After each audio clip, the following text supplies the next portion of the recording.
Good Wednesday morning to you. I'm Brendan Kinney with UpNorthLive News. Appreciate you joining us for this latest edition here of Your Mental Health Connection. We have Steve with us. We have a brand new face to the conversation. Good morning to you, Steve. How are you? Good morning. Doing well. Good. So for those of you who don't know you, which our online viewers probably wouldn't because you haven't been joining us in the past. Your coworkers have, but you're brand new. What should people know about you? What's your job? And what will we be talking about today? So my name is Steve Andrews. I'm one of the children's outpatient therapists here at Northern Lake CMH in Traverse City. Today's discussion is anxiety, panic, stress, kind of general stuff. But yeah, I think just about me. I've been an outpatient therapist for a couple of years now. And, had worked most of my career in different sort of jobs that centered around kids. And so it's kind of a natural transition over here into working a little bit more in depth with things like this. Mm-hmm.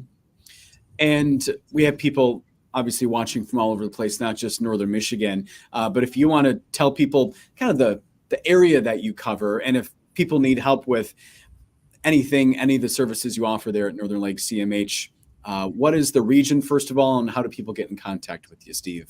Yeah, so we serve a 6-county area, so Crawford, Grand Traverse, Leelanau, Missaukee, Roscommon, and Wexford. And we really, what CMH does is provide crisis intervention services for anyone who in the community who are experiencing mental health crisis, regardless of insurance. And what's important to know is that the individual defines what the crisis is. So, if you think you're in crisis, reach out to us. One important thing is, so we do outpatient therapists or outpatient therapy, and not everyone necessarily qualifies to do outpatient therapy. All of our crisis services in the moment are available to everyone in the community, but there are qualifications for getting into like outpatient for a kid and stuff. So primarily, so I work with kids, but we serve mainly for major populations, so adults with serious mental illnesses, children with serious emotional disturbances, persons with intellectual and developmental disabilities, and then those with co-occurring substance use disorders. So that's kind of the primary thing.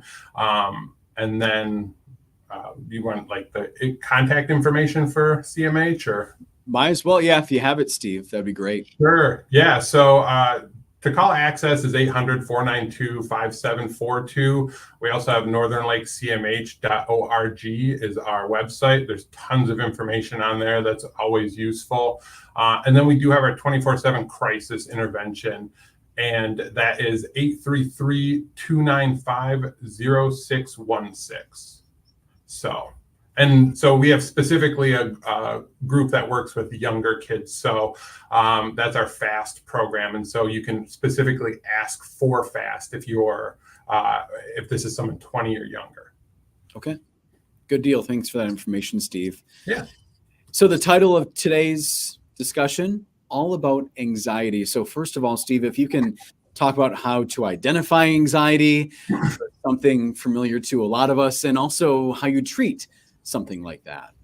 Yeah, and I think the difference kind of when we talk about stress and anxiety is stress is an external force kind of acting on us. Like we know that a bill is due. We know that we have a big presentation at work, kids starting a new school. Those are all normal stressors. When it starts to become anxiety, those are our internal thoughts about those stressors, sometimes even outside of like whether or not we know those things are impacting us anymore. Like we are stressed about a big presentation at work. Our boss says we do a good job, and we go home and we start saying, man, I failed, and my boss is going to fire me. So that's when it starts to turn into what anxiety is, as opposed to just stress. Mm-hmm. And when it comes to treating that, what are your suggestions? How do you go about doing that, Steve? Yeah, so therapy, what we do is I would start out as the first thing to push people to, talking to somebody about it, talking to a professional about it, how this anxiety is impacting you. If need be, medication is always, should be on the table. if it evolves to that point. And then self-care, and that word gets thrown around a lot, but just finding time in your day to do things that are important to you, and that kind of fill your cup, per se. And you talked about how to identify anxiety, exactly what that is. Since you work with children, I'm curious, does it look any different when it comes to a child, a young person versus an adult? How does that work?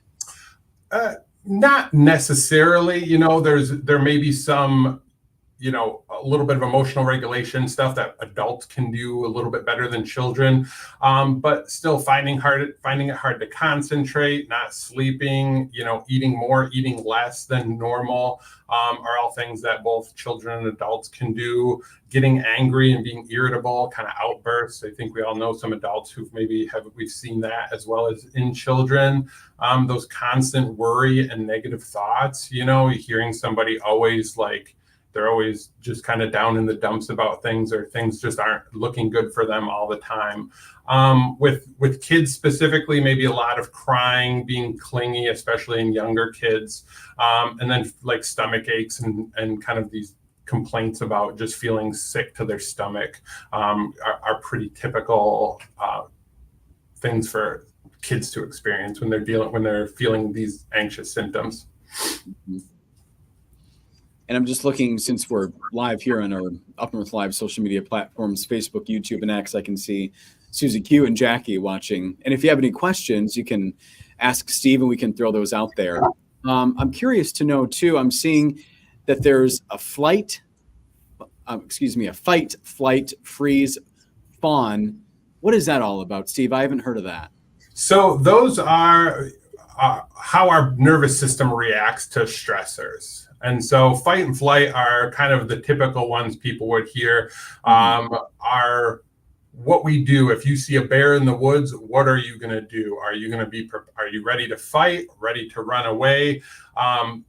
It was always fight and flight for a long time. And then they started freeze, which is sort of that deer in the headlights. Your body sort of just shuts down. And then fawn, there's actually people have come up with theories about some other things too. Fawn is like if you're ever in a stressful situation that's out of your control, like actually helping someone who's like intent on hurting you. So sometimes they call fawn friend. It's like something we wouldn't normally do, but it's sort of just a survival instinct. This is how we get through this situation.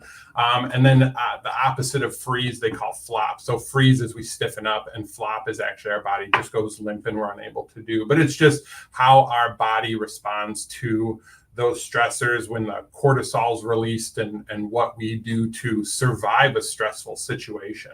Mm-hmm. Yeah, I've heard of the fight and flight, but yeah, with those other terms. Yeah, lots of new theories about how we respond. Yeah. And then that ties into the nervous system as well. Yeah, and that's kind of what happens when, our emotional brain takes over, when those things, it's not anything we plan to do. It's not anything we're prepared to do. It's when we're thrust into that situation, how we respond. And so that's just how our nervous system, and it's our sympathetic nervous system that activates all that. And one of the things we work with, specifically myself working with kids and teens, is activating that parasympathetic nervous system, which is kind of the brake pedal to that helps calm you down and things. Mm-hmm. Now we're curious to learn about the difference between a panic attack and an anxiety attack. Yeah. So anxiety attacks we know the causes. It's that bill that's due at the end of the month, and we're just stressing a lot about it. We sort of kind of build up into what that attack is, and it becomes so stressful over so long that we start to have all of those symptoms, which we'll get to next. And then a panic attack is really sudden. You don't know what caused it. You could be going about your day. You could be sitting in your office, and all of a sudden this kind of sense of impending doom, dread, heartbeat racing, sweating just hits you. And it can be scary. Having those, personally struggled with those for about 10 years. And so it can be very unnerving to get into a panic attack. So. Mm-hmm. and you talked about kind of what they look and feel like, and the personal experience as well. So how would you work with somebody to maybe get past that, or if you feel comfortable, Steve, talking about your experience, how you get past a Sure. panic anxiety attack? Yeah, a lot of times, especially with anxiety attacks, because we know it's our thoughts that get into causing those stressors and causing that attack. And so it's we kind of talk about what's called thought distortions. And so that's like your all or nothing thinking. If something goes bad, my whole life is bad. If we're planning on, we make a mistake at work, it's going to snowball into our boss firing us for, something that we should consider a minor inconvenience. So those are some like common thought distortions that everyone really struggles with. That's not specific to, any sort of diagnosis. Everyone kind of struggles with those things. And it's just counteracting those thoughts, reframing our mind into something different. So just like looking and saying, if we're having some anxiety about like losing our job, talking with our coworkers and say like, hey, what are some things that you see me doing well? Talking specifically to your boss, asking like, where can I make some improvements? It's just counteracting what those negative, anxious thoughts are in the moment when they experience. It's not easy. It's something you have to do repeatedly, and even with confirmation that you're doing a good job at work, you still might feel it. And it's just recognizing like, I have to kind of push myself through this. So. Yeah, I appreciate that explanation. Yeah. I'm just looking at comments here to see if we have any. Just curious to know what your thoughts are, whether anxiety is normal. Yeah, absolutely it is. It's funny, my coworker just said, and one of the things when we were talking, kind of brainstorming what we're going to talk about today, and she said, anxiety is normal until it's not. So anxiety is just, a thing that we all experience. We all have stressors in our life. We all have things that are always constantly kind of weighing us down. And that's normal. That's life, like how we process those things. And again, that anxiety is normal until it's not, until it's all of a sudden affecting us. We're not sleeping at night. We're not eating, or we're eating more. We're getting irritable with those people around us. And so that's when anxiety goes from, normal to not normal, and where we need to start doing some more things to address those causes. Mm-hmm. I can see, and we were talking before we went live here, and I said I was going to go in order, but I guess I didn't with these questions. So Steve, I want to make sure that we didn't brush over anything. So we'll go back to these thought distortions and how do they impact anxiety. I feel like you talked about that. Was there anything else on that topic you wanted to discuss? No, I think it's just recognizing that thought distortions are totally normal, and that counteracting. And one of the big ways we tell people to counteract them is, instead of thinking those things are true about yourself, recognizing them as thoughts. So instead of saying, like, maybe you had a fight with a significant other, instead of saying I'm a bad partner, say I'm having a thought that I'm a bad partner.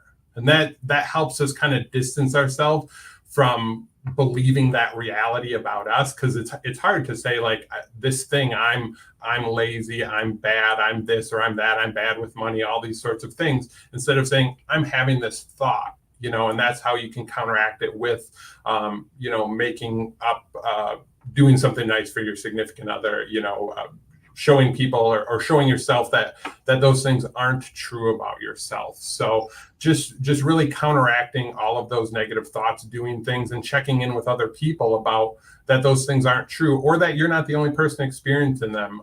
Something I've noticed with a lot of kids in the years that I've been doing this is they sort of feel like they're the only people who are dealing with the problems they're having. And so when we start normalizing those emotions, they start to feel more confident in, oh, I didn't know that. Like, that other kids are struggling at school, and other kids are new at school and are having trouble making friends, or are being bullied, and all of these sorts of things. And they go, oh, I didn't know that, So that's always great when kids start to understand that they're not alone in this kind of fight or this feeling or struggle, that other people experience these, and and do successful things. That's why it's always nice to hear when kind of big names talk about like their experiences and struggles with anxiety and depression, because it really does do a bit to normalize some of those thoughts and behaviors and not make us feel so scared of them.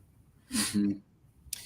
And when/if something like a stress, anxiety, panic attack happens, I feel like we did talk about some skills to use when those happen. Was there anything else you wanted to talk about on that topic, Steve? Yeah, there's a big grounding skill that it's called the 5-4-3-2-1 skill. And that is like you're kind of in the midst of an anxiety or panic attack and you're starting to really feel uncomfortable. And what that grounding skill is, you name 5 things you can see, 4 things you can hear, 3 things you can touch, 2 things you can smell, and 1 thing you can taste. And so what that's doing is trying to kind of use all of your senses to pull away from those anxious or panicky thoughts. And so going through, what are 5 things in this room that I can see? What are 4 different things I can hear? What are 3 different textures I can touch? You know, sometimes the smell and taste things are difficult, but doing that. And then different forms of breathing. Box breathing was one of the things that I teach everybody. So it's like a count in for 4, hold your breath for 4, count out for 4, and then hold your breath out for 4. And then there's scientifically a 4-7-8 breathing was one that they said reduces stress and anxiety the most. And that's a breathe in for 4, hold for 7, breathe out for 8. And these are all things that you can Google and get more information on as well. So, but grounding skills, using all those senses, and then some breathing techniques are very helpful in kind of just controlling it in the moment to get to the next moment. And Steve, what if you see a family member dealing with anxiety? How can you help them? I think validating their feelings is a huge thing. Understanding that they are stressful, about that they're experiencing stress, and that's a normal thing, and not making them feel kind of different or bad about having this stress or having an anxiety attack, and then encouraging them if you are recognizing that it's really impacting their well-being in their life, that they should go talk to somebody. And then in terms of going to a place where you can get some help, do you have any suggestions on that one, Steve? Yeah, certainly. Like we talked about a little bit, if you've qualified for any of those things for CMH, that you can reach out to us. And even if you don't know whether you qualify, you can always reach out, and CMH really does a great job of trying to figure out what your next step can be. So we kind of like to be that central hub. Like, even if we're not the ones to help, we can help make referrals. We can help point you in the right directions. And then there are, Psychology Today is a website that has kind of the lists of all of the like mental health providers there that you can search by a different number of things. And most insurances have kind of provider finders that you can do for like mental health as well. So those would be my recommendations for the steps to like look for somebody as to who to go talk to. If you're, but like I said, CMH likes to sort of play that hub, and we're able to try to refer you to the places if you do not qualify for our services. Okay. Is there something? That's what it looks like. That's what our live feed looks like. Oh, thank you. Apparently there's something going on with the live feed. Thank you for, my coworker just said that. Anyway, the aspect ratio looks a little off. But hopefully people are still getting the information they need. Steve, at least the last question here on the list, and if there's anything else, of course, you let us know. Now, how does mental health stigma play into seeking help? If you want to talk about that, please. Yeah, I think it really does. I think it definitely the stigma that, we should be able to do this on our own, that our problems aren't worthy of asking for help, that especially with males, with men, it's like we kind of toughen up and grit against it and get back to work and do the things we need. And that works for so long until the bottle's overflowing and it comes out in a way that we don't like, and that may be aggressive, it may be emotional, it may be using negative coping skills, such as, you know, just substance use, and which is not how we want to deal with anxiety and panic in those moments. And so it's something that, you know, is kind of close to my heart as a man working in mental health. Just seeing some of the teenagers I work with, the teenage boys who just, you know, they don't feel comfortable talking about any of their emotions. They kind of have to be aggressive against it, because talking about your emotions feels vulnerable, and we don't like, and vulnerability is sort of feels weak, and we don't like feeling weak. So we kind of push back with that aggression and that anger. And that only gets us to a certain place in life, and it's not often the best place for us. And so, you know, breaking down that stigma, talking about it, seeing teenagers talk about like how they're feeling and those emotions, and you know, being able to have platforms like this for us to talk about, hey, stress and anxiety and panic attacks are normal, so don't feel bad, like, but you can go get help for it and get through those things. But certainly we want to continue to push that out to everyone, that, you know, mental health is as important as physical health. And, you know, you go to a doctor when your arm's broken. And so if things are not working out, you know, well with your thinking, with your thoughts, you can go to talk to a professional about it. It doesn't mean anything about you. It just means that you need help in this moment. And there are lots of providers here in the area that are willing and able to help you through those things. I know I've learned a lot, Steve. I appreciate your insight and chatting with us this morning. Was there anything else you wanted to talk about? No, I don't think so. I didn't see we had any questions, but yeah, this is, we really appreciate the platform to be able to kind of get some of this messaging out to the community. Mm-hmm. So.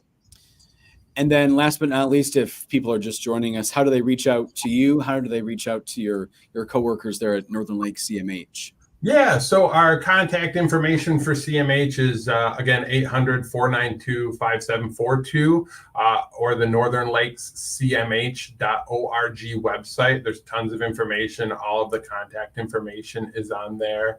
That's how you get to our main desk. And then, you know, you figure out what kind of other services are available here at CMH specifically, and if you qualify. And again, if not, if you don't qualify, we'll do our best to help you figure out where you can get the services that you need. Good deal. Thanks so much for your time, Steve. Nice to meet you. Thank you. You as well.